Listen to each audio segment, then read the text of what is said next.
किस तरह के लोग आपके पास आते हैं सर इस संगठन में? स्कूल में एडमिशन नहीं हो रहे, वो लोग मेरे पास आते हैं। अभी कोई सैलरी नहीं दे रहा है ऑफिस में, और वहाँ पे मैंने 7 से 8 हज़ार पेशेंट का सर्जरी फ्री ऑफ कॉस्ट करके दिया है मैंने।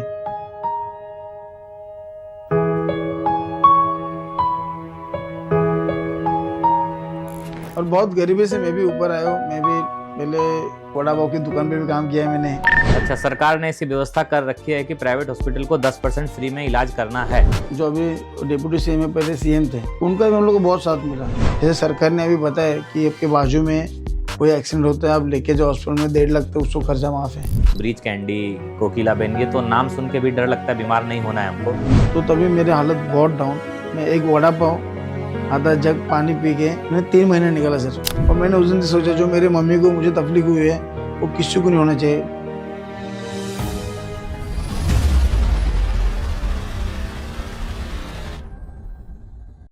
स्वागत है आपका नवकाश में। हर एपिसोड की तरह इस एपिसोड में भी हम बहुत इंपॉर्टेंट टॉपिक पर बात करने वाले हैं। आज हम बुलाए हैं नरेश मोरे सर को, और नरेश मोरे सर से हम बात करेंगे आरोग्य मित्र के बारे में।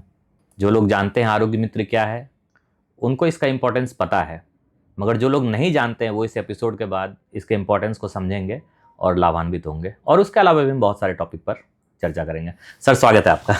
Thank you so much. Welcome to Navkash sir.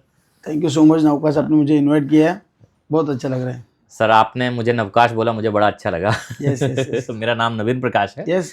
But मुझे लोग नवकाश के नाम से भी जाने तो बहुत अच्छा लगेगा। Yes yes.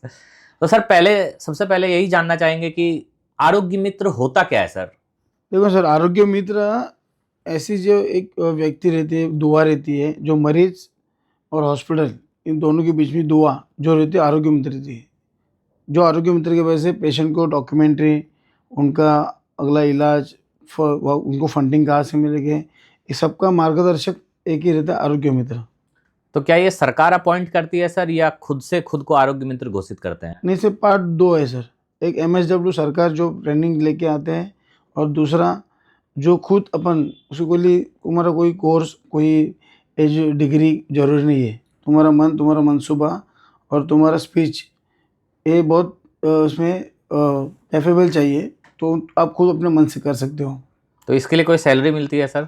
नो, इसमें कोई सैलरी नहीं है। जो MSW गवर्नमेंट से आते हैं उनको सैलरी है, और हम जो करते हैं हमारे यहाँ से, तो हम लोग एक सेवा और लोगों का जो दुख वो हमारे पास लेके उनको खुशी देने की कोशिश करते हैं। बहुत ही नेक कार्य कर रहे हैं सर, सेवा भाव से लोगों को आप हॉस्पिटल तक पहुंचा रहे हैं।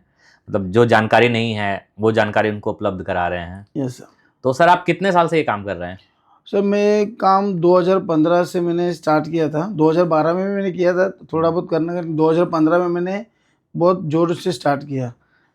वो टाइम ऐसा था कि जैसे कोविड के बाद जो लोगों की हालत हुई, तो उसके पहले लोगों को मैं भीड़ देखता था हॉस्पिटल में, और मुझे वहाँ पे थोड़ा दुख लगने का, यार बहुत भीड़ है यार, क्या करेंगे अपन, कुछ तो करना चाहिए। तो मैंने थोड़ा थोड़ा वहाँ से स्टार्ट किया था। बहुत बढ़िया सर। तो ये कोई एरिया स्पेसिफिक होता है कि मतलब मैं इसी एरिया में काम करता हूँ, या फिर ये पूरा स्टेट वाइड है? नहीं सर, आप ये पूरा स्टेट वाइज कर सकते हैं। फॉर एग्जांपल, अभी आप रोड से जा रहे हो और किसी का एक्सीडेंट हो गया, तो कोई स्टेट नहीं, कोई रोड नहीं, आपको पता नहीं, आप उसको उठा के हॉस्पिटल लेके जा सकते हो। पहले सो प्रायोरिटी उसको, तुरंत इलाज, वो तुम्हारा स्टेट तुम्हारा। हाँ। ऐसे तो आरोग्य मित्र का बेसिकली ये काम है कि जहाँ भी कोई गरीब दिखा, बीमार दिखा, पेशेंट दिखा, तो उसको स्वास्थ्य सुविधाएं उपलब्ध उसको करवाना। स्वास्थ्य सुविधा, सरकारी योजना उसको देना। जैसे कि अपने मुंबई में बहुत सारे ट्रस्टी हॉस्पिटल, बड़े बड़े हॉस्पिटल है। ब्रिज कैंडी, कोकिलाबेन, नानावती, जैसे रिलायंस हॉस्पिटल, हॉली स्पिरिट, ये बहुत सारे बड़े बड़े हॉस्पिटल है ना सर। वहाँ पे चैरिटी अंडर बहुत सारे लोगों को फ्री में इलाज भी होता है। तो ये जितने आपने हॉस्पिटल का नाम लिया सर, बड़े बड़े हॉस्पिटल हैं, तो ब्रीच कैंडी, कोकिलाबेन, ये तो नाम सुन के भी डर लगता है, बीमार नहीं होना है हमको, क्योंकि बहुत पैसे लगते हैं इसमें। यस तो इसमें क्या फ्री में भी इलाज होते हैं? यस। लोगों को अवेयरनेस नहीं सर। क्या है ना, अभी जो लोगों को लगता है कि सरकारी योजना है, अरे यहाँ पे कुछ नहीं होता रहेगा, प्राइवेट में तो योजना नहीं है। जब हम लोग हमसे मिलते हैं तो हम उनको बताते हैं कि एक रूल्स है। जैसे वो जो हॉस्पिटल रहते हैं, वो चैरिटी का जगह वो गवर्नमेंट से लेते हैं, चैरिटी अंडर। तो उनको एक रूल दिया रहेगा, 10% तुमको हॉस्पिटल में फ्री में इलाज करना है गरीब लोगों का। तो ये जो प्राइवेट हॉस्पिटल अवेयरनेस नहीं करते, लेकिन हम लोग उनको मिले, हम लोग उसका अवेयरनेस करके उनको वहाँ जाके पूरा प्राइवेट में फ्री में करवा के देते हैं। अच्छा, सरकार ने ऐसी व्यवस्था कर रखी है कि प्राइवेट हॉस्पिटल को 10% फ्री में इलाज करना है। यस, जो बड़े बड़े हॉस्पिटल है उनकी जो जगह है वो लोग सरकार से ट्रस्टी रेट में लेते हैं। तो सरकार ने उनको एक व्यवस्था दी है कि 10% आपको गरीब लोगों के लिए वो जगह देना है। तो अगर मैं सीधे शब्दों में बोलूं सर, तो ब्रीच कैंडी, कोकिलाबेन, ऐसे बड़े बड़े हॉस्पिटल में Yes. भी 10% इलाज फ्री में होता है। यस, ये तो बहुत बड़ी सुविधा है सर। और कैसे उसके लिए ऐसा नहीं कि आप महाराष्ट्र के हो कि और कोई स्टेट से हो, वहाँ पे आपको जरूरी है आपका इनकम सर्टिफिकेट। वो लोग भी क्रॉस वेरीफाई करते हैं अपने से कि तुम्हारा इनकम क्या है, ये सब देख के वो लोग बहुत सारा हेल्प करते हैं अपने को। और जो वहाँ पे ना ऐसे बड़े बड़े हॉस्पिटल में MSW बैठे रहते हैं, जैसे अपने अपॉइंट करते गवर्नमेंट वाले, वैसे प्राइवेट भी अपॉइंट करते हैं। ये जो MSW रहते हैं उनको जाके अपने मिलना है। तो MSW बोले तो मास्टर ऑफ सोशल वर्क या हाँ, मेडिकल सोशल वर्क और मास्टर सोशल दोनों से हाँ। लिखा से जो भी है, बट वो लोग जो हेल्प करते हैं वहाँ पे बैठ के, तो उनको सब पता रहता है कि कौन सा ट्रस्टी उनको फंडिंग देगा, चैरिटी से उनको क्या होगा, कौन सा पेशेंट योजना में बैठ सकते हैं। लेकिन 99% सब बैठ ही जाते हैं क्योंकि सरकारी रूल उनको लेना ही लेना है। बट लोगों के पास ये गवर्नमेंट योजना की ये नहीं है, मतलब अवेयरनेस नहीं है उनके पास। तो लोग सोचते हैं यार इतने बड़े हॉस्पिटल कैसे जाऊँ मैं, क्यों जाऊँ। तो उसमें एक काम आता है आरोग्य दूत, जो हम आरोग्य काम दूत। करते हैं। अच्छा, तो आप आरोग्य दूत हैं। Yes sir. तो आप आरोग्य दूत बन के पेशेंट और हॉस्पिटल के बीच में कड़ी का काम करते हैं। Yes sir. और जो भी अवेयरनेस होती है हॉस्पिटल के रिगार्डिंग, अगर हॉस्पिटल कुछ गलत कर रहा है या नहीं दे रहा है, तो वो आप पेशेंट के हक में लड़ते हैं बेसिकली। Yes yes yes. तो आप आरोग्य दूत की जगह आप आरोग्य सेना हैं। आरोग्य सेना जैसे बोलूँ सर, जैसे मैंने ये स्टार्ट जब किया था तो अपने डिप्टी CM एकनाथ शिंदे साहब, जो अभी डिप्टी CM है, पहले CM थे, उनका भी हम लोग को बहुत साथ मिला। उन्होंने कहा आप लड़ो, हम आपके पीछे हैं। अरे वाह।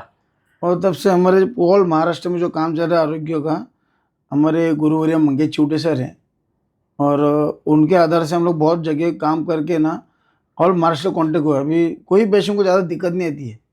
अगर हम हमारे ग्रुप में कॉल आता है उसका कि 100 पेशेंट जगह पे, तो हम लोग वहाँ पे फ़ोन करके अपना बंदा भेज देते हैं, उसका काम हो जाता है। अगर सर कोई किसी का डेथ हो जाता है और वो पैसे नहीं भर पा रहे हैं, डेड बॉडी पड़ी हुई है और हॉस्पिटल डेड बॉडी देती नहीं, ऐसा न्यूज़ में भी हम पढ़ते हैं, तो उसमें आप क्या सेवा करते हैं सर? सो मेरे पास ना सर एक मानव अधिकार, मतलब ह्यूमन राइट्स, मतलब मुंबई अध्यक्ष भी हूँ मैं। और अच्छा, ह्यूमन राइट्स का मुंबई अध्यक्ष है। यस, और दक्षिण नागरिक पुलिस मित्र में मुंबई जिला अध्यक्ष हूँ। अच्छा। तो कुछ का रूल मुझे पता है। तो जैसे आरोग्य समिति जो पुणे जिला परिषद में हुई थी, सुप्रिया सुळे मैडम ने जो लिए थे, उसमें एक उसका नियम है कि पेशेंट अगर डेथ होता है और 4 घंटे बाद बॉडी उसको हॉस्पिटल नहीं छोड़ रहा है, तो हॉस्पिटल के ऊपर उल्टा कार्रवाई हो सकता है। क्योंकि एक रूल है, पेशेंट जब भी डेथ होता है उसको कोई रोक नहीं सकता है, बिल के बारे में, दवाई के बारे में, कुछ भी कोई भी हॉस्पिटल रोक नहीं सकते हैं। क्योंकि जैसे पेशेंट की कैपेसिटी ख़त्म होती है तो पेशेंट वहाँ पे वो हालत में नहीं रहता है वो टाइम पे, और हालत में नहीं रहने से वो पेशेंट पैनिक हो जाते हैं, तो अभी कुछ भी हो सकते हैं। सो सरकार ने भी अपने को रूल दिए जो अपने को पता चाहिए, जो अपने पेशेंट डेथ होने के बाद ज़्यादा बहस नहीं करने का, उनसे लीगल उनसे बात करना है, नहीं छोड़ते हैं, नज़दीक के पुलिस में जाके एक नॉर्मल उनको लेटर देना है, और वो पुलिस आते हैं हॉस्पिटल में, उनको जवाब पूछते हॉस्पिटल वाले को, और बॉडी रिलीज़ कर देते हैं। मैंने खुद रिलायंस हॉस्पिटल घनसोली में रात को 1:30 बजे 12 लाख रुपया बिल उसको माफ़ किया था। 2 बच्ची छुट्टी थी 16-17 साल की, और उनको घर पे भी छोड़ के आया था मैं। बहुत बहुत बड़ा काम किया सर आपने। ऐसे बहुत सारे हॉस्पिटल में मैंने बिल माफ़ करवाया है। अच्छा सर, ये 2-3 स्कीम के बारे में बात करते हैं हेल्थ से रिलेटेड। जैसे CMAY होता है, चीफ मिनिस्टर्स फंड जो आते हैं, बेसिकली एक वो होता है इंश्योरेंस का है, एक PM का भी इंश्योरेंस का है। तो इन सब के बारे में अवेयरनेस, एक आयुष्मान भारत का भी है। तो इन सब का फिर कैसे फ़ायदा आप उठाते हैं, मतलब जब ये काम करते हैं? चीफ मिनिस्टर फंड जो होता है ना, वो कुछ बीमारी के लिए रहता है जो बड़े बड़े रहते हैं। For example knee replacement, hip replacement, kidney transplant, liver transplant, cancer, ये सब बड़े बड़े सर्जरी उनको चीफ मिनिस्टर फंड मिलता है। और जो प्रधानमंत्री योजना अभी जैसे मोदी सर ने अभी सबको सेम कर दिया है आयुष्मान भारत कार्ड। पहले अपने पास महात्मा फुले योजना थी, अभी सबको एक ही साथ लेके आयुष्मान भारत कार्ड किया है। जैसे कि महात्मा फुले योजना में ओनली महाराष्ट्र के लोगों को हेल्प मिलती थी, अभी आयुष्मान भारत से ऑल इंडिया के लोगों को हेल्प मिलेगी जैसे, और उसमें सब बीमारी कवर होते हैं, मोस्ट ऑफ सर्जरी ज़्यादा कवर होते हैं। तो आयुष्मान भारत जो कार्ड है, जो अपने बॉडी से छोटी मोटी सर्जरी गवर्नमेंट हॉस्पिटल फ्री हो जाती है। और जैसे प्राइवेट में भी उसका कोई कोई हॉस्पिटल में है, बट लोगों को उसके बारे में पता नहीं है।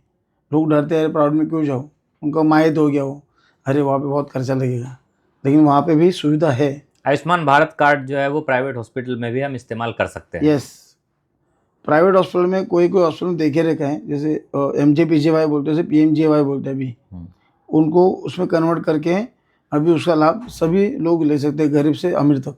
अच्छा, मैं ये जानना चाहता हूँ सर कि सरकार ने जैसे दे रखा है 5 लाख रुपए तक का आपका इंश्योरेंस है, PMJY कार्ड, तो हॉस्पिटल वाले कुछ, सब लोग तो सीधे साधे हैं नहीं सर, नहीं ब्लैकमेल भी करते होंगे?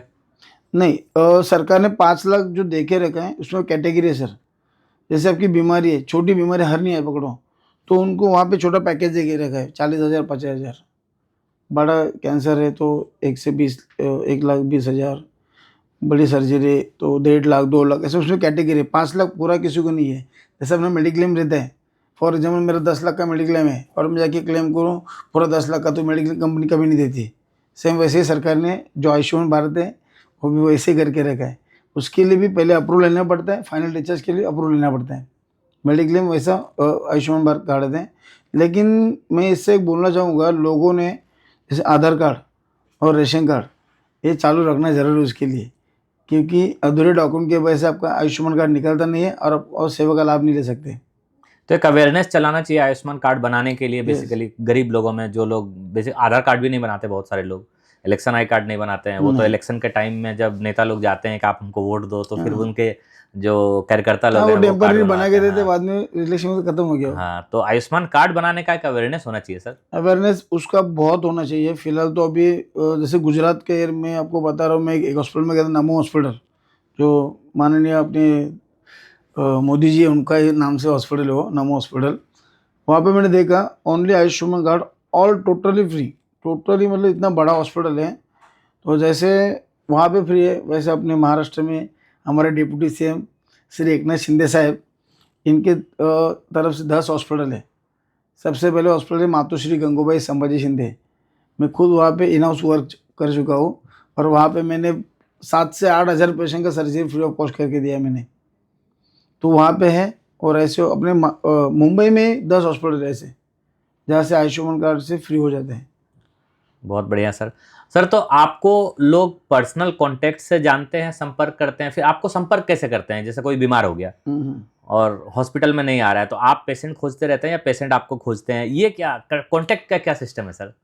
देखो सर ना, मैंने जो स्टार्ट किया था, एक छोटा बच्चा था, मेरा चाचा का ही लड़का था वो, और मेरा पहला सर्जरी होता, जो अपने बोलते ना अपने नाभि में ऐसे बॉल कैसे रहते हैं, इतना बड़ा उसको हर्निया था। और उसके ये बोलना नहीं चाहिए सर, उसके सब लोग बहुत साल से देख रहे अभी करूँ अभी करूँ, अभी किसी ने किया नहीं। वो मेरे पास आया, हम लोग उसको 2 दिन छत्रपति शिवाजी हॉस्पिटल है कलवा में एडमिट करके उसका मैंने वो ऑपरेशन सक्सेस कर दिया, और हमने बाई पोस्ट डाल दी। जैसे वो पोस्ट डाल दी, मुझे 2-4 लोगों के कॉन्टेक्ट बढ़ गए, फिर मैंने bypass, angioplasty, knee replacement, hip replacement, kidney stone, ये सब मेरे पास लोग ऐसे ऐसे जुड़ते गए। तो एक दिन ऐसा था, दादर सिद्धिविनायक गणपति बाप्पा मंदिर, वो दिन मेरा बहुत लकी डे।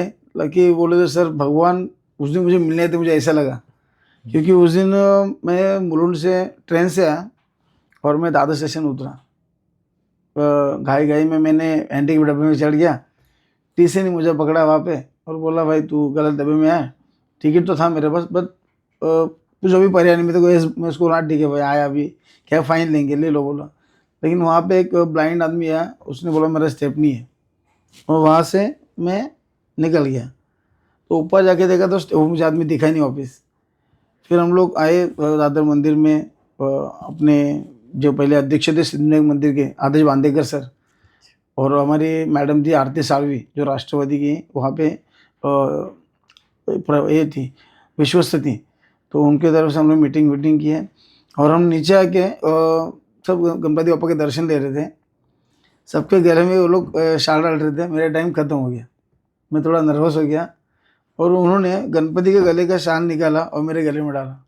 मेरी जो पावर वहाँ से जनरेट हुई ना सर, तो मैं अफलातून वहाँ से काम करने लगा। बहुत मुझे वो दिन भूल नहीं सकते हैं, क्योंकि समाज सेवा कार्य आप करने के लिए जाते हो तो भगवान आपका कुछ ना कुछ इशारा कर देते हैं। और इशारे से भगवान ने मुझे दिया, आप सोच भी नहीं पाओगे। मुझे 20 से 25 डॉक्टर बोले थे तुमको सेकेंड बच्चा नहीं हो पाएगा, लेकिन वहाँ से मिनिमम 15 मिनट बाहर निकला और मुझे मम्मी का फ़ोन है, वाइफ प्रेग्नेंट है। मैं बोला अरे तू चुप बैठ, झूठ मत बोल, मैं आके देखता हूँ। फिर मैंने जाके गवर्नमेंट हॉस्पिटल का सोनोग्राफी किया और सर मेरे को सेकेंड बच्चा हुआ। वो वार था गुरुवार, बच्चे का जन्मदिन भी गुरुवार। मतलब बहुत, मतलब वो दिन में कभी भूल नहीं सकता हूँ। तो सेवा का फल तो मिलता है। यस, अभी वो ऊपर वाला है। आप किसी की सेवा कर रहे हैं तो उनकी दुआएं आपको मिलती है। Yes sir, yes. नहीं, बहुत बढ़िया काम कर रहे हैं सर। तो आप गवर्नमेंट स्कीम के बारे में अवेयरनेस फैला रहे हैं, पेशेंट आपको कांटेक्ट कर रहे हैं, आप उनको प्राइवेट हॉस्पिटल में भी जो फैसिलिटीज़ है वो भी अवेल करवा रहे हैं पेशेंट्स को, तो बहुत ही नेक काम कर रहे हैं सर। तो क्या महाराष्ट्र के बाहर के पेशेंट भी आपको संपर्क करते हैं? यस करते हैं। अभी फिलहाल रिसेंटली आसाम का पेशेंट था, वो उसको कैंसर था, और मेरी फ्रेंड है साइन में रहती है सुनीता करके, तो उन्होंने मुझे फ़ोन किया, यार इसके पास रेशन कार्ड नहीं, कुछ नहीं, क्या कर सकते हैं। तो उन्होंने बताया सर मेरे को बाहर 2,70,000 का बजट पता है। फिर मेरे कुछ ऑन्कोलॉजी डॉक्टर पहचान के, उनको जाके रिक्वेस्ट करता हूँ, ऐसा ऐसा पेशेंट गरीब है, तो आप क्या कर सकते हो, कितना कर सकते हो। तो उसको 1.5 लाख डॉक्टर ने बताया था, तो मैं उसको और रिक्वेस्ट किया डॉक्टर को, तो लास्ट लाख उसको 80,000 में करके दिया, मेडिसिन लैब छोड़ के। वो बंदा आज इतना खुश है, उसको हिंदी बोलने नहीं आ रहा है, लेकिन उसने मेरा जो फाउंडेशन है गौरवी आरोग्य फाउंडेशन, तय दिल से उसने धन्यवाद माना और उन्हें लगा था मेरे सामने, बोला बेटा रो मत, तेरा बहुत आगे अच्छा होगा। आप अपने फाउंडेशन के बारे में बताइए सर कुछ। यस, मैंने रिसेंटली अभी 2 महीने में मैंने फाउंडेशन चालू किया है। पहला स्टेप मैंने मोतीबिंदु ऑपरेशन, जो कैटरेक्ट ऑपरेशन रहते हैं, 25 लोगों के ऑपरेशन मैंने फ्री करके दिए।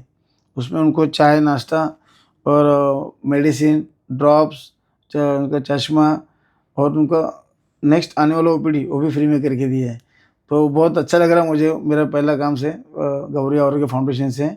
मेरी बच्ची है सर गौरवी, उसका नाम है गौरवी, उसके नाम से मैंने चालू किया है, क्योंकि एक सीए है मेरे पहचान के जगदीश शेट्टी, उनके ऑफिस में एक लड़का था अक्षित, और उसको मुलुंड के हॉस्पिटल है, ये प्राइवेट नाम नहीं लूँगा किसी का, किसी को बदनाम नहीं करना अपने को, उसको वहाँ पे 5.5 लाख रुपया बोला था। वही पेशेंट को मैं थाना के सिद्धिविनायक हॉस्पिटल लेके गया और पूरा फ्री ऑफ कॉस्ट करके दिया। तो वो सीए मेरे पीछे लगा, तो फाउंडेशन खोल लिया, अभी मैं तेरे को खोल के देता हूँ। और उन्होंने मुझे वो सपोर्ट किया और मैंने आज फाउंडेशन खोला। आज जो मेरे फाउंडेशन से लोग जुड़े हैं, 7 से 8 हज़ार लोग मेरे फाउंडेशन से जुड़े सर। 8,000 लोग आपके फाउंडेशन में काम हाँ, करते हैं? बस मैंने एक पहली पोस्ट डाली, सब लोग ज्वाइन हो गए मेरे, ये मेरा गुड लक है। नहीं, आप अपने फाउंडेशन का एड्रेस बताइए हमारे दर्शकों को सर, जो देखें तो वो आपके तक पहुंच पाए। मेरा फाउंडेशन का एड्रेस है रूम नंबर 10, गोपाल वैद्य निवास, मुलुंड ईस्ट, गवनपाड़ा, कोलीवाड़ा। आप कोई भी मुलुंड में आके, मुलुंड ईस्ट वेस्ट कहाँ पे कोई भी डॉक्टर को मेरा नाम बोलेंगे तो आपको मेरा नंबर मिल जाएगा। तो जो आपका फ़ायदा हो सके वहाँ पे ज़रूर पहुँचो और ज़रूर चलो और आप लोगों को हेल्प करो, ये मेरी एक सोच है। जैसे आप आज मैं आपसे बात कर रहा हूँ, बात कर से मुझे क्या लगता है, एक कार्यकर्ता नया घड़ा सकता हूँ और 10 लोगों को मदद करते रहेगा। नहीं, बहुत बढ़िया सर, बहुत नेक कार्य कर रहे हैं। मैं चाहता हूं कि लोग आपके तक पहुंचें और आप ऐसे ही मजबूती से लोगों की सेवा करते रहें। तो मानवाधिकार में जब आप काम करना शुरू किया था, किस तरह की समस्याएं आई, क्या क्या हुआ मतलब, और वो किस तरह की सेवा करते हैं उसमें आप? सबसे पहले मानव अधिकार मैंने स्टार्ट किया जब मेरी मम्मी बीमार थी और लॉकडाउन लगने वाला था, वो पीरियड था। और मैंने देखा बहुत जगह ना इतना माहौल मचा था कि इसका बिल 13 लाख, इसका बिल 15 लाख, बहुत लोग आके झगड़ा हॉस्पिटल में देख रहे थे। और तभी जस्ट मेरे मम्मी का ओपीडी चालू था, और ओपीडी के बाद में 2-4 जगह देखा कि डॉक्टर लोग से लेके दुकान वाला भी, पान वाला भी, शराब बेचने वाला भी और सिगरेट बेचने वाले, सब लोग लूट रहे, एक दूसरे को लूट रहे। वो टाइम पे जस्ट स्टार्टिंग के टाइम, तो मैंने बोला कहाँ तो रुकना चाहिए। तो हमारी जो अध्यक्ष है महाराष्ट्र की, सिंड्रेला प्रभु मैडम, उनका एक दिन मुझे फ़ोन आया कि भाई मुझे ऐसा ऐसा बीमारी है, बीमारी मतलब मैं बीमार हूँ, तो मुझे इलाज करना, तो क्या कर सकते हैं अपन। तो उनको मैंने हमारे जो कलवा में हॉस्पिटल है धर्मेंद्र आनंदी की साहब, उनके नाम से बहुत पुराना हॉस्पिटल है, अभी भी चालू है, कार्डियक और यूरोलॉजी सेंटर है वो। तो मैडम को स्टमक पेन था, मैं वहाँ पे बुलाया उनको, सब उनको ट्रीटमेंट अच्छे से मिला, मैडम खुश हो गई मेरे ऊपर। तो 2-4 केस मैंने देखे मैडम के साथ भी देखे कि ये गलत चालू है, गलत चालू है, गलत चालू है। तो मैंने सोचा मुझे एक चीज़ में हाथ उठाना चाहिए। तो मैंने उस दिन से मानव अधिकार स्टार्ट किया, और जो हमारे अध्यक्ष है उसको मेरा काम पसंद पसंद आया, उन्होंने बोला भाई तू स्टार्ट कर दो, और मुझे मुंबई का पहले सचिव था, अभी अध्यक्ष बना दिया मेरे काम से। बहुत बढ़िया सर, बहुत अच्छा है। तो किस तरह के लोग आपके पास आते हैं सर इस संगठन में? मेरे पास देखो स्कूल में एडमिशन नहीं हो रहे, वो लोग मेरे पास आते हैं। अभी कोई सैलरी नहीं दे रहा है ऑफिस में, या काम करके लिया कल आओ परसों, ऐसे बीच में भांडुप की घटना थी, मेरे पास लड़की आई थी, उसका नाम मुझे प्रॉपर हेमा करके नाम था उसका, और उसका सैलरी वो बोल रहा कल देता हूँ परसों देता हूँ, ऐसे 3 महीने उसने गलाया। तो मैं खुद ऑफिस में गया, उनसे बात किया, बोला ऐसा ऐसा है, तुम नहीं दे रहे तो लिख के दो, और मैं आगे क्या करना है तो मैं पुलिस स्टेशन में जाके आपसे बात करके, मीडिया से बात करके कर दूंगा जो करना है। विदिन 2 घंटे में उसने सैलरी उसके अकाउंट में रिलीज़ कर दिया सर। तो उसमें मेरा एक इंटरेस्ट हो गया।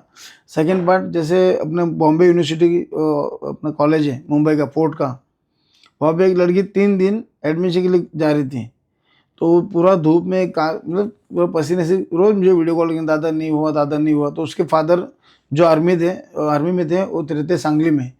तो उन्होंने मुझे फ़ोन किया, एक आप काम करो, एक ना शिंदे साहब से बात करके, या आप ही कुछ कर दो। तो मैंने उस टाइम पे थोड़ा मेरा दिमाग पर्सनल यूज़ किया, हम लोग गए कॉलेज में, मैडम से बात किए। तो वहाँ पे ह्यूमन राइट्स क्या रहते हैं मुझे पता चला। अगर आप तो अधिकारी से बात करते हो, कोई भी अधिकार से बात करो तो अधिकार भी आपके झुक जाएगा। तो हम लोग सेम ऐसे किया, और वहाँ पे दूसरे दिन वो लड़की को फर्स्ट रैंक लगा, और सर आज वो लड़की जज हो रही है, मुझे बहुत आनंद है। बहुत बहुत बढ़िया काम आप कर रहे हैं सर, सेवा का काम कर रहे हैं। और ये पुलिस मित्र क्या है सर? हाँ, पुलिस मित्र ऐसे हैं सर जो अपने समाज में बोलते हैं ना, जो लोग लोगों को खराब करते हैं, माहौल खराब करते हैं। और दूसरी बात पार्ट 2, जैसे गणपति रहते हैं, नवरात्रि रहते हैं, और सब जैसे भी जो बोलते हैं, मराठी में बोलते हैं विट्ठल, हिंदी में बोलते हैं उसको भगवान। भगवान, हाँ। अभी जो पुलिस हर त्यौहार आता है तो हर पुलिस रोड पे खड़े रहते हैं, 12-12 24-24 घंटा ड्यूटी करते हैं। तो अपन वो नहीं देखते, सिर्फ पुलिस ये गलत है, पुलिस गलत है। तो हम लोग पुलिस मित्र क्या काम करते हैं, उनका जब बंदोबस्त रहता है तो उनके साथ हम खड़े हो जाते हैं। तो बंदोबस्त में उनको हम पहले हेल्प करते हैं, उनको जो वो टाइम पानी वगैरह हम प्रोवाइड करते हैं। पार्ट 2, जो समाज में कोई गांजा पी के घूम रहा है, जैसे जो लोग कंप्लेंट आती है कोई लड़कियों को छेड़ रहे हैं, तो वो टाइम हम लोग पुलिस को इन्फॉर्म करके तुरंत वहाँ पे क्राइम रुकाते हैं। जो जो अपने समाज में जो गलत काम चालू है, वहाँ पे हम क्राइम रुकाने के लिए सबसे पहले पुलिस जो सीनियर से हम कांटेक्ट करते हैं, और पुलिस मित्र होने के बाद हमारा उनका बॉन्डिंग बहुत अच्छा हो जाता है, और हम उनके साथ हमेशा काम करते करते करते एक लोगों का एक एरिया स्वच्छ करने की सोचते हैं हम लोग। ये हमारा सोच रहता है पुलिस मित्र। और जैसे पुलिस मित्र पार्ट 2 है, जो आप जब महाराष्ट्र के बाहर भी जाओ तो पुलिस मित्र देख के आपका, जो बाहर के स्टेट के पुलिस है तो वो भी आपका इज्जत करते हैं, क्योंकि ये नेक आदमी है, ये नेक आदमी नेक काम करते हैं। नहीं, महाराष्ट्र में ये कल्चर है, पुलिस मित्र का कल्चर है। बाकी और जगहों पे मुझे इतना पता नहीं है। नहीं, किस मैं तरह वो से है? सर उज्जैन गया था, उज्जैन, वो मैंने पुलिस मित्र कार्ड देखा था, मुझे वहाँ पे VIP ट्रीटमेंट मिली थी। वाह, हाँ, महाकाल की कृपा थी। महाकाल की कृपा थी। आप लोगों की सेवा करेंगे तो कहीं ना कहीं सेवा का फल तो मिलेगा। यस। हाँ, नहीं, बहुत ही अच्छा कार्य कर रहे हैं सर। तो मैं आपसे 2-3 पर्सनल सवाल पूछना चाहता हूँ, काफ़ी हमने बातें कर ली है। तो आपको प्रेरणा कहाँ से मिली सर ये सब काम करने का, या ऑटोमेटिक अपने मन से आया? क्योंकि आप एक नहीं, आप कई सेवा का कार्य कर रहे हैं। यस सर, आपने बहुत अच्छा सवाल पूछा। मेरे मन में कभी से आ ही रहा है, कभी बोलो कभी बोलो। प्रेरणा यहाँ से मिली, जैसे 2017 में मेरे मम्मी का ऑपरेट निकला, तो मैं यहाँ से ना मीरज गया। मीरज में 3-4 हॉस्पिटल घूमा, वहाँ पे कोलोनोस्कोपी किया, एंडोस्कोपी किया।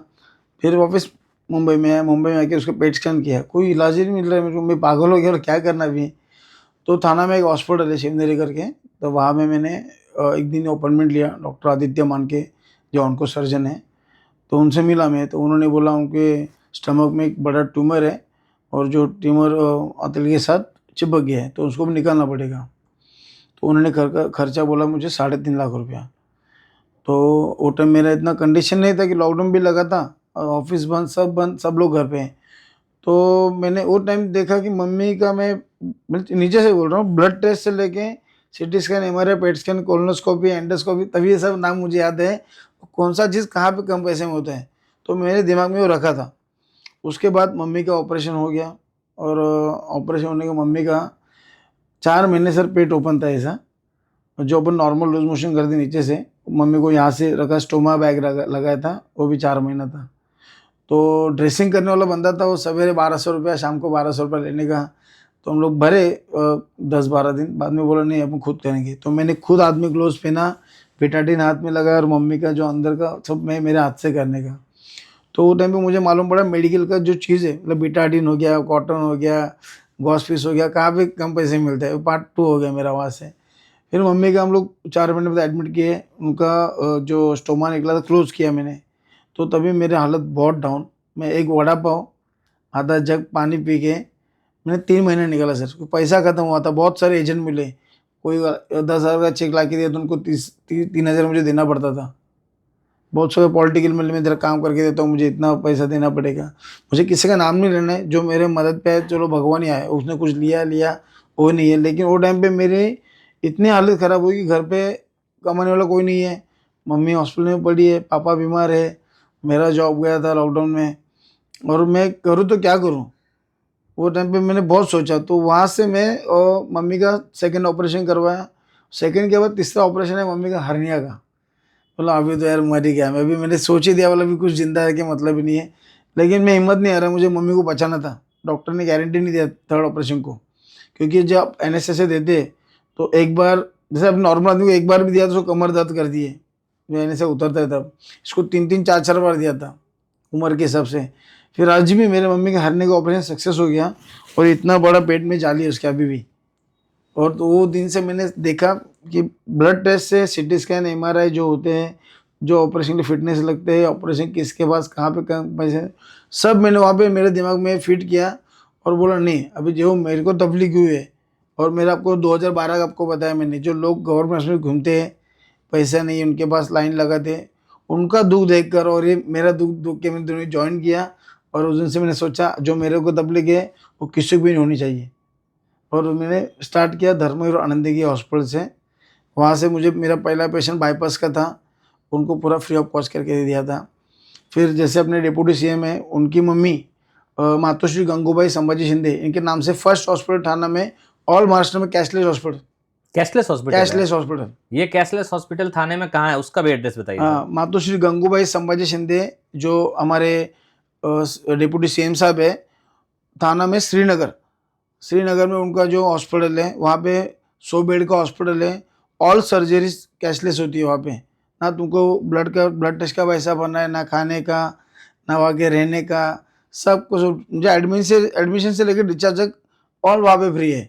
ऐसे हॉस्पिटल अपने महाराष्ट्र में एक थाना में है, और मातोश्री गंगूबाई संभाजी शिंदे ये नलपाड़ा में है, वसई में, उल्लासनगर में है, मुंब्रा में है, सब बहुत जगह सर के। ये सब एक ही नाम से है? सब एक ही नाम से नहीं, एक ही नाम से नहीं। अच्छा, तो जो हमारे किस नाम से वो हॉस्पिटल है जहाँ पे कैशलेस इलाज होता है, उसके बारे में यस मैं बता रहा हूँ। सबसे पहला तो मेरे लिए मेजर रहेगा, जहाँ से मैं बहुत सीखा हूँ, और जो लोगों के बड़े बड़े ऑपरेशन करके दे हो, मातोश्री गंगूबाई संभाजी शिंदे एक। दूसरा मातोश्री इंदिराबाई हॉस्पिटल, जो थाना नलपाड़ा में है, मीरा भाईंदर में मातोश्री इंदिराबाई हॉस्पिटल।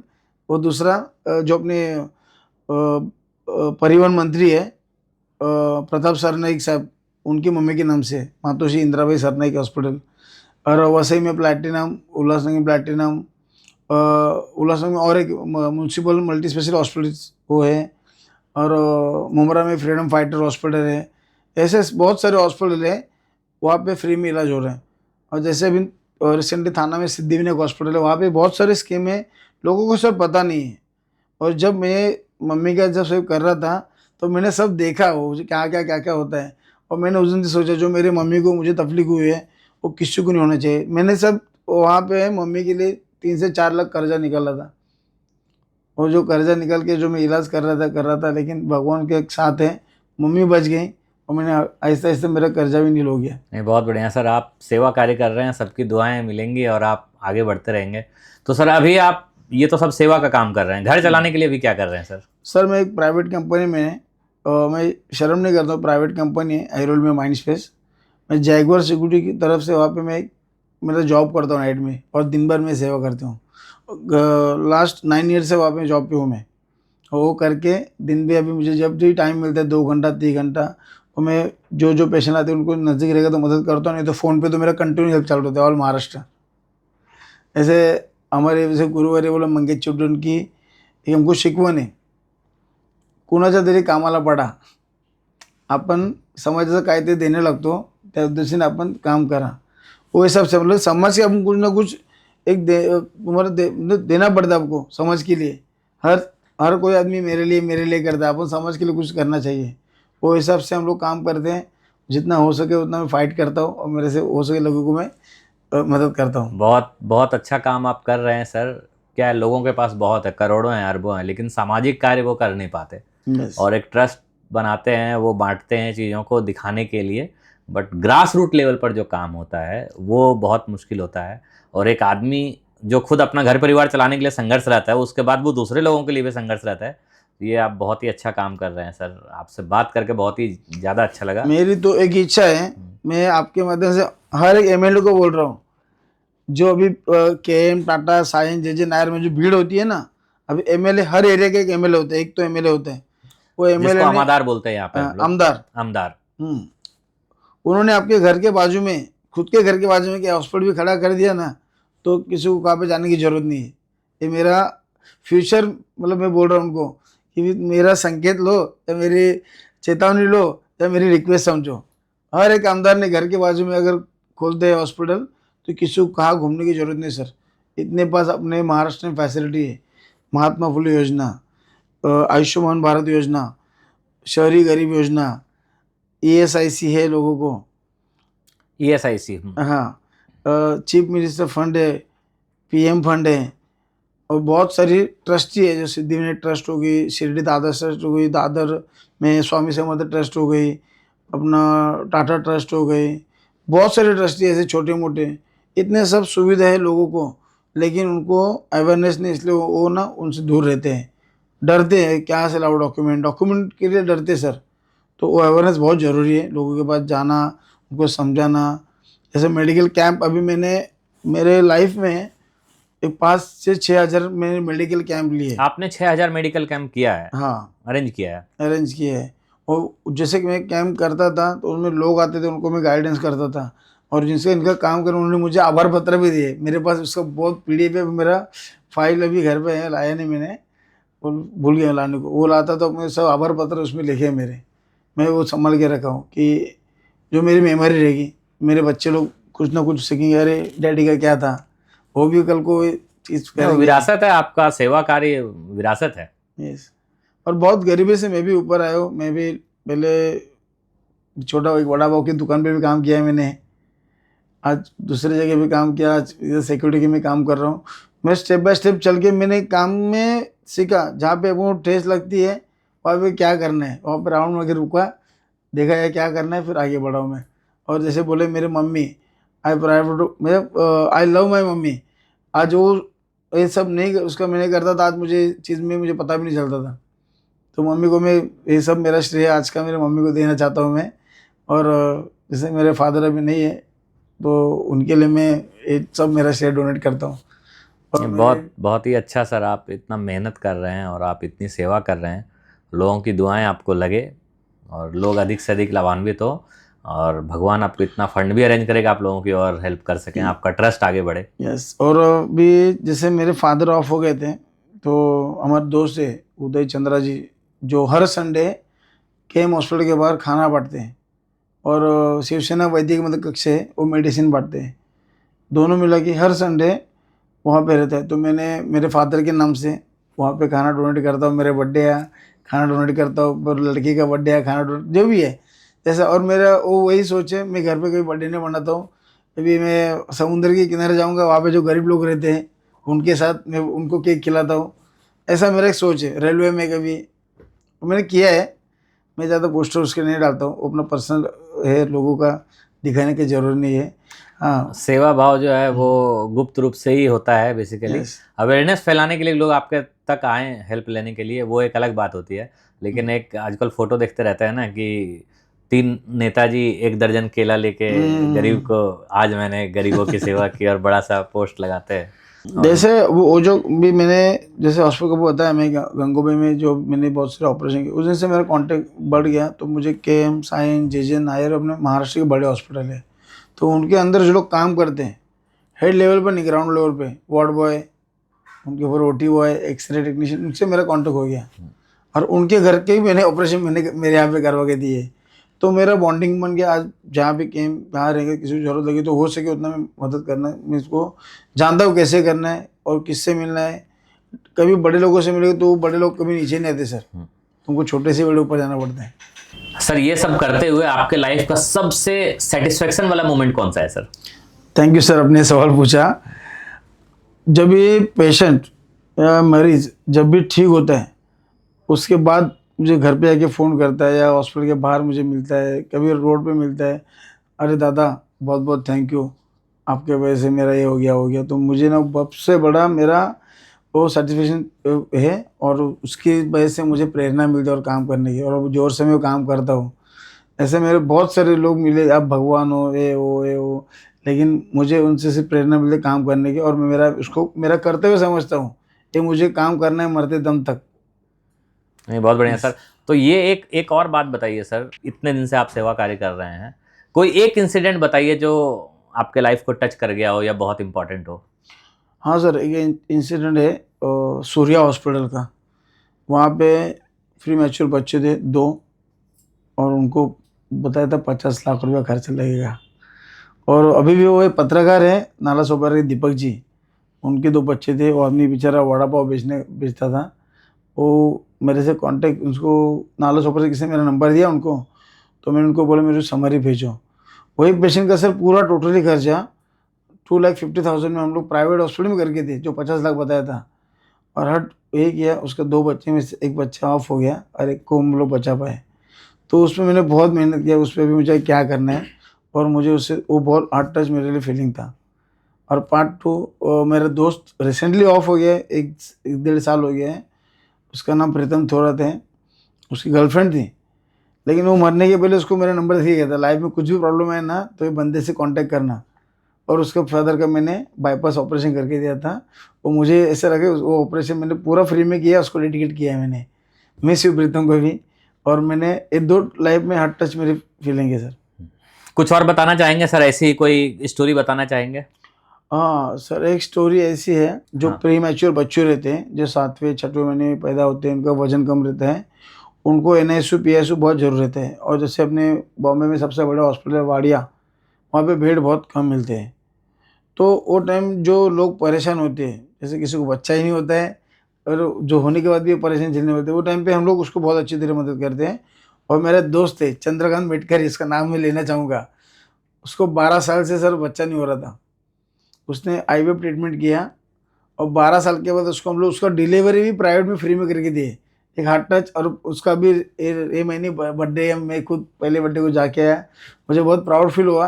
अरे यार, हम लोग 12 साल की मेहनत, उसके भी वो बच्चा भी 1 साल का हो गया और उसके बर्थडे में आ रहा हूँ, इसलिए बहुत वो हार्ट टच मेरे लिए फीलिंग है वो। ये तो आपने अच्छी बात की है सर। तो फाइनली आप हमारे नवकास्ट के दर्शकों को क्या मैसेज देना चाहेंगे सर? मैं फाइनली नवकास्ट के दर्शकों को और ऑल महाराष्ट्र और भारत को ही बोल रहा हूँ, सबसे पहले आपके डॉक्यूमेंट, जो डॉक्यूमेंट जैसे हम लोग आपको कभी मदद कर सकते हैं, आपका आधार कार्ड, रेशन कार्ड, ये आपका एक मेडिक्लेम है, इसको हमेशा चालू रखना। रेशन लो, किसी को बांटो, चलेगा, नेक काम होगा, लेकिन रेशन बंद मत गिराना, क्योंकि उसके वजह से तुम्हारा आयुष्मान कार्ड नहीं बनता है। दूसरी बात, आप सोचते हो जो कि सरकारी में सेवा बराबर नहीं है, ये गलत है। सरकारी में सेवा है, आप लेने जाओ तो बहुत अच्छा मिलेगा आपको। तीसरी बात, मेडिकल इंश्योरेंस आज की घड़ी में बहुत सारा इंपॉर्टेंट है सर। किसी का एक्सीडेंट हो गया, जैसे मैं अभी फॉर एग्जाम्पल, तो मेरा एक्सीडेंट हो गया है और मेरे घर वाले सब गाँव चले गए, और आप आरोग्य दूत हो तो आप क्या कर सकते हो। मेरा ये सोच है, वो टाइम पे मैं लोगों को बोलता हूँ तुम पैनिक नहीं होना है, आपको शांत रहना है, आपका इंश्योरेंस रहेगा तो बताना है, नहीं तो जैसे सरकार ने अभी बताया कि आपके बाजू में कोई एक्सीडेंट होता है, आप लेके जाओ हॉस्पिटल में, 1.5 लाख तक उसको खर्चा माफ़ है। वो प्रोसेस करो। तो मेरा सोच इतना ही, आप इंश्योरेंस पे ध्यान दो। और सरकार से पर्सनली, हमारे महाराष्ट्र के अभी जो सीएम है उनसे मेरा एक निवेदन है, सर आपने जो प्रोसेस की अभी मुख्यमंत्री सहायता निधि का, बहुत वो लेट हो रहा है। आप एक ऐसा सिस्टम बनाओ, पेपर वर्क कम लगे, डिजिटल काम हो और अप्रूवल फास्ट हो जाए। इसमें पेशेंट पैनिक नहीं होगा और उसकी जान भी बचेगी और वो जल्दी से जल्दी बीमारी से बाहर निकल सकते हैं। मुख्यमंत्री सहायता निधि के बारे में थोड़ा सा एक्सप्लेन कर दीजिए। हाँ, मुख्यमंत्री सहायता निधि जैसे आपको मैंने बताया ना, अपना देश में महाराष्ट्र में सबसे बड़ी निधि वहाँ से आता है अपने को, सबसे बड़ी फंडिंग। जैसे कैंसर हो गया, उनको लाख रुपए मिलते हैं। अभी कुछ इन्होंने की क्राइटेरिया कम किए हैं, नी रिप्लेसमेंट 75 या 70,000, hip replacement, kidney transfer, liver transfer, जो बड़े बड़े सर्जरी होते हैं सर, उनमें मुख्यमंत्री सहायता निधि मिलती है।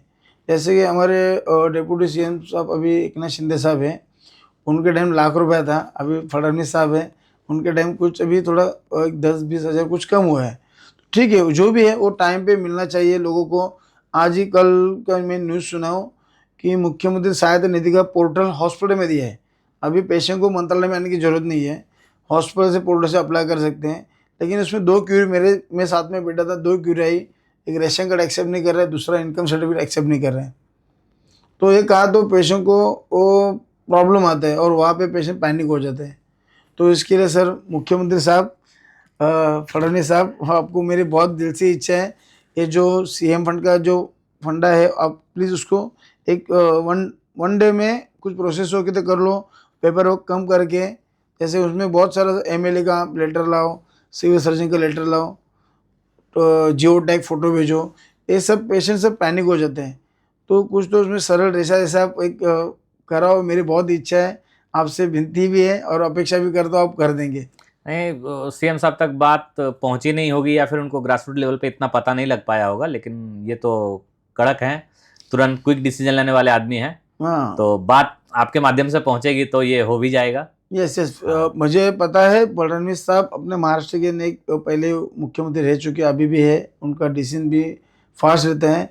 लेकिन सर जो गरीब पेशेंट है वो मरते हैं, पैसे वाले पैसे भर के जाते हैं। हम लोग ग्राउंड लेवल काम करते हैं, हमको मैसेज देना है कि आप हम लोग को संभालो तो हम उनको संभालेंगे।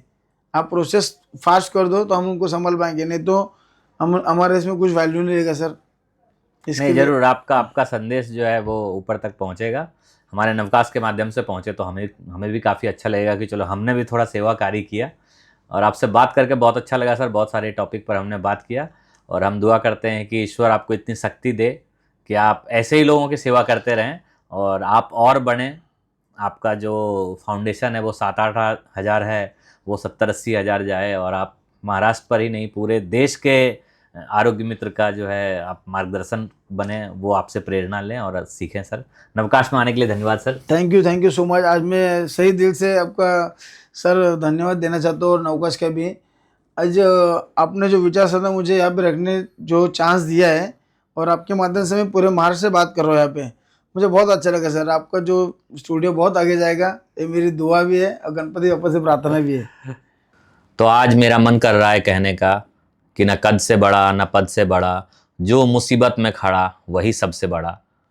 तो मुसीबत में मदद का हाथ बढ़ाया करो दोस्तों, और खुद को इंसान कहलवाया करो दोस्तों, क्योंकि जो इंसान होता है वही दूसरे इंसान की मदद करता है और बाकी तो सब पता ही है, चलते फिरते मिट्टी के मूर्त हैं, मगर जो इंसान है वो मदद करने के लिए हाथ बढ़ाता है।